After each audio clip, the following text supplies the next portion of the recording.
Losses began quietly, not with explosions, but with silence. At 25,000 feet, crews reported men slumping at their stations without visible wounds, masks still sealed, regulators apparently intact. In late 1943, B-17 formations over northern Germany held altitude for hours in temperatures below -40°C, relying on the A-14 demand oxygen regulator and rubber hose runs that threaded through the fuselage. After flak damage or prolonged cold soak, oxygen flow sometimes fell below physiological need without triggering alarms. The aircraft returned with bomb bay doors scorched, engines shot through, and a gunner who never regained consciousness. The contradiction was stark. Aircraft survived, crews did not. Medical officers initially attributed these losses to fatigue or poor mask discipline, not system failure. Oxygen equipment passed ground inspection, and pressure tests showed no leaks. Yet flight surgeons noticed a pattern tied to long cruise segments above 20,000 feet, especially on missions exceeding 6 hours. The system was designed to economize oxygen by delivering flow on inhalation, but icing in the regulator body and microfractures in aluminum lines reduced responsiveness. The equipment met specifications, but the environment exceeded assumptions. This mismatch grew deadlier as missions pushed deeper inland, where escort gaps forced bombers to hold altitude longer to conserve fuel. By January 1944, 8th Air Force units logged increasing non-combat incapacitations. Waist gunners and radio operators were most affected, stationed far from the cockpit, where line runs were longest. Standard procedure required the use of walk-around bottles only during movement, not as a continuous supply. Crews were explicitly instructed not to modify oxygen routing. Unauthorized changes were banned, on grounds that pressure imbalance could starve other stations. The ban made sense on paper. In the air, it left crews with no sanctioned response when flow weakened, but gauges still read nominal. Pressure mounted as operations accelerated. Big week planning demanded sustained altitude to protect bombers during assembly and withdrawal, increasing exposure to cold soak failures. Commanders faced a choice between lowering altitude, which increased flak vulnerability, or trusting a system that appeared statistically sound, yet failed individuals unpredictably. Maintenance units replaced regulators and hoses, but replacements behaved the same at altitude. Pilots were told to monitor crew condition, an instruction that did not solve delayed hypoxia when symptoms lagged minutes behind cause. The risk was invisible until it was irreversible. Within this constraint, an informal practice spread among a few crews, initially mocked as unnecessary and unsafe. When a station showed early signs, tingling, narrowed vision, the affected airman would briefly disconnect and reconnect through a shared segment, using the walk-around bottle to prime the line, warming the regulator with exhaled air before returning to the main feed. The action did not add oxygen. It restored demand response by clearing ice and equalizing pressure. It violated no hardware, only habit, yet it sat adjacent to the ban on continuous bottle use, and so it was discouraged. The results were not immediate headlines, but absences. Crews using the priming method reported fewer mid-mission incapacitations on long legs. Gunners stayed alert through withdrawal, when German fighters often reappeared. Flight surgeons compiling anonymized mission notes saw a divergence between groups flying similar profiles. Where the practice spread, hypoxia incidents declined without changes to equipment stocks. By spring 1944, internal tallies suggested hundreds of airmen completed missions who would otherwise have been lost to hypoxia, a prevention that left no wreckage and few reports. Command response lagged evidence. Standardization required testing, and testing required a failure mode that could be reproduced on the ground. Cold chambers helped, but airflow and vibration differed from crews. Eventually, guidance softened. Crews were instructed on early symptom recognition and permitted brief bottle priming when indicated, framed as a medical precaution rather than a modification. No medal followed. The change appeared as a footnote in operational medicine. Yet across the bomber streams, the quiet adjustment aligned equipment behavior with the reality of altitude, turning a mocked trick into a life-preserving routine. The response unfolded without ceremony, shaped by constraints rather than innovation budgets. Training memoranda circulated through groups, emphasizing symptom timelines measured in minutes, not hours. Crews were taught to recognize subtle impairment at altitude, loss of fine motor control, delayed verbal response, and changes in peripheral vision that preceded collapse. The oxygen system itself remained unchanged. A14 regulators, standard hoses, and walk-around bottles retained their original specifications. What shifted was procedure. Brief priming through the bottle was permitted when symptoms appeared, followed by a return to normal flow. The guidance avoided language that suggested modification, keeping within regulatory bounds while acknowledging operational reality. Implementation depended on crew coordination. Pilots adjusted workload to allow brief pauses for affected stations, especially during assembly turns and long transits over the North Sea. Engineers inspected hose runs for sharp bends and replaced clamps that tightened under cold contraction. Gunners learned to cup regulators with gloved hands to warm metal bodies, a practice borrowed from high-altitude ferry flights.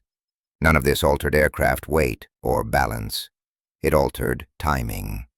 The system was treated as dynamic, not static, an acknowledgement that airflow, vibration, and temperature interacted over hours in ways bench tests could not fully predict. Consequences appeared first in defensive effectiveness, not medical logs. Crews arriving at the target retained sharper coordination, and interphone traffic remained coherent later into missions. Waist and tail gunners reported fewer lapses during withdrawal, when sustained alertness mattered most against rear-quarter attacks. Ammunition expenditure normalized, with fewer panic bursts late in sorties. Maintenance units noted no increase in bottle depletion, confirming that priming did not meaningfully tax oxygen reserves. The feared cascade, one station starving another, did not materialize under controlled use. Quantifying impact required patience. By early summer 1944, mission summaries showed a reduction in non-combat crew incapacitations on sorties exceeding 6 hours at altitudes above 22,000 feet.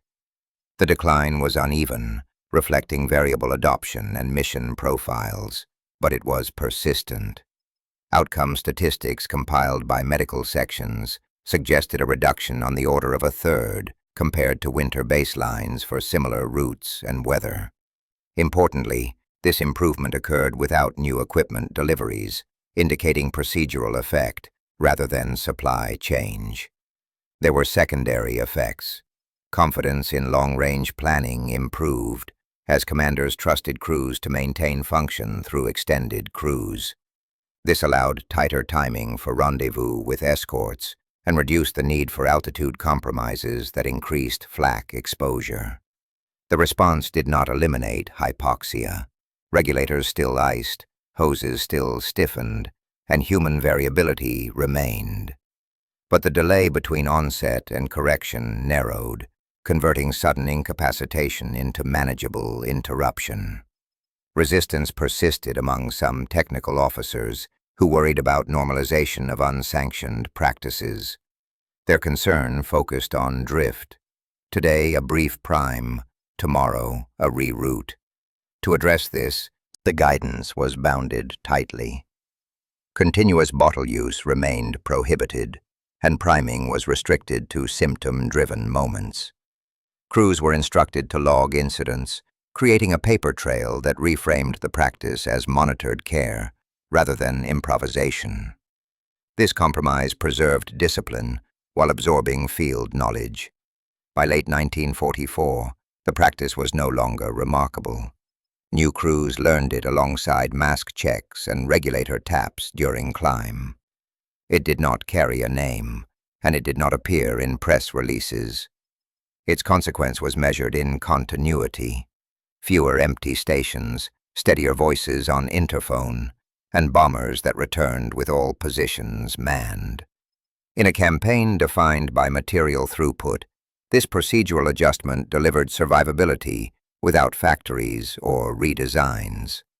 Realization arrived unevenly, filtered through reports that lacked drama. Analysts reviewing months of data noticed that improvements clustered around mission length and altitude, not routes or opposition. Where cruise time exceeded 5 hours above 20,000 feet, crews trained in priming procedures showed markedly fewer medical aborts. The finding mattered because aborts disrupted formations, exposing stragglers to fighters and flak.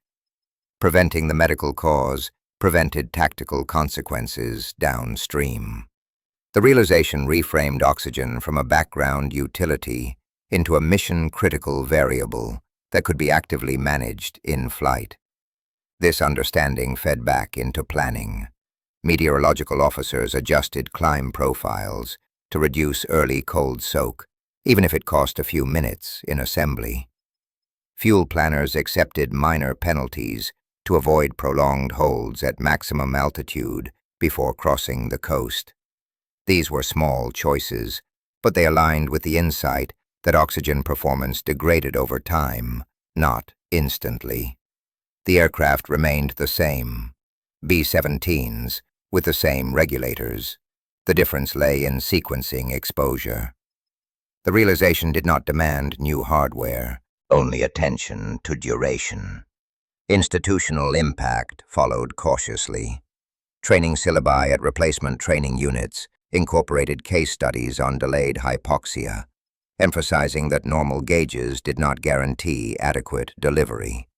Medical kits were updated to include clearer instructions on in-flight response. The language avoided attribution to any single crew, preserving the impression of an official evolution rather than a workaround adopted from below. This mattered for acceptance. When procedures appear sanctioned, compliance rises without debate over authority. There were limits. The practice could not compensate for severe battle damage to oxygen lines, nor could it address carbon monoxide exposure from engine exhaust leaks. It also relied on crew discipline. Overuse could still deplete bottles on very long sorties. Commanders acknowledged these constraints openly, resisting the temptation to oversell. The realism preserved trust. Crews understood what the procedure could and could not do, and they applied it accordingly. The broader impact extended beyond one aircraft type. As B-24 units faced similar altitude profiles, medical officers cross-briefed findings without prescribing identical steps, respecting differences in system layout. The principle, treat oxygen delivery as responsive and time-sensitive, translated across designs.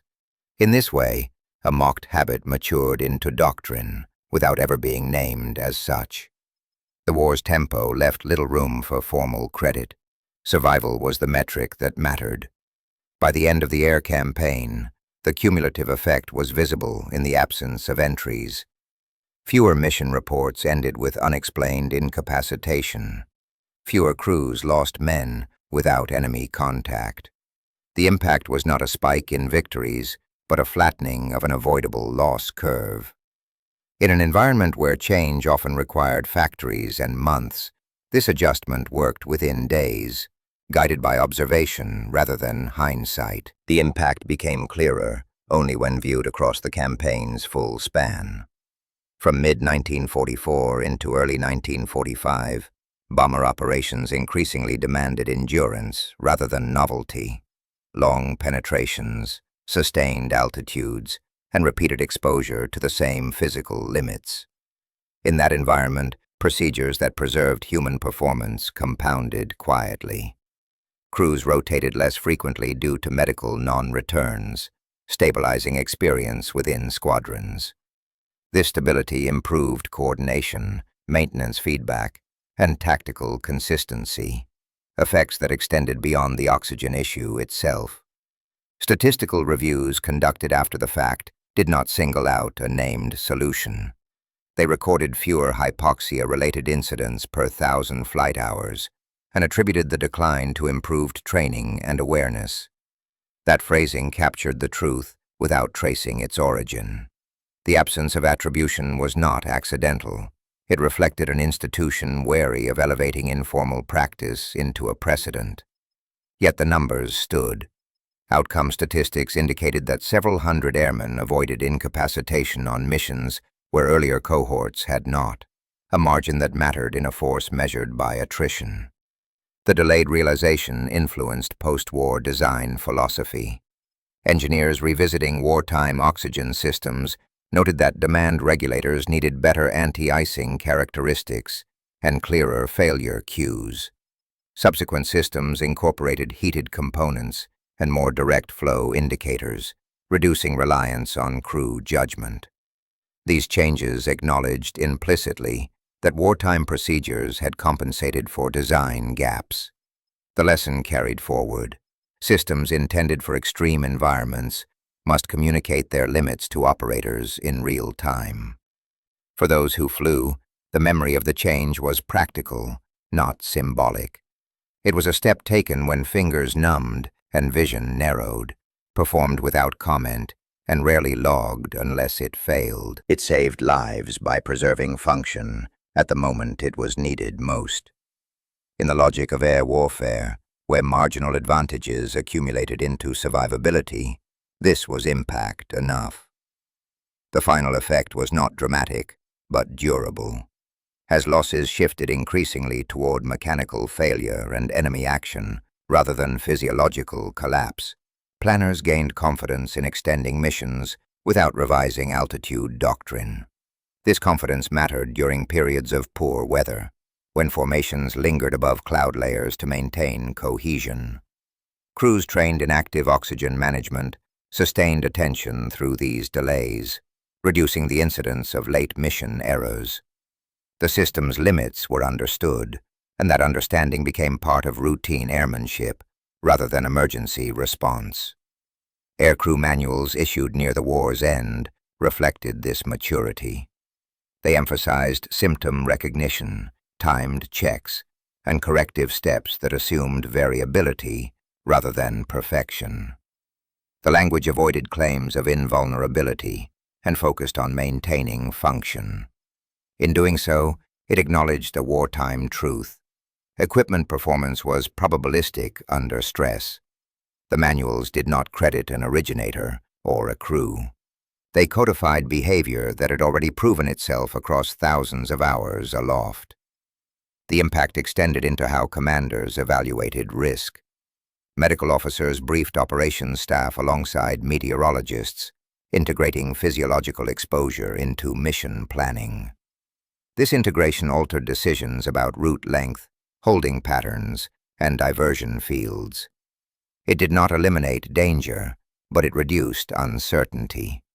When losses occurred, they were more likely attributable to identifiable causes rather than silent failure. Accountability improved because causes were clearer. In retrospect, the change illustrates how air warfare adapted within constraints. No new production lines were required. No redesign delayed sorties. The adjustment worked because it respected the chain of command while incorporating frontline observation. Its success lay in alignment. Procedure matched environment, and training matched reality. The impact was measured not in announcements, but in continuity of crews returning together, mission after mission, until the campaign ended.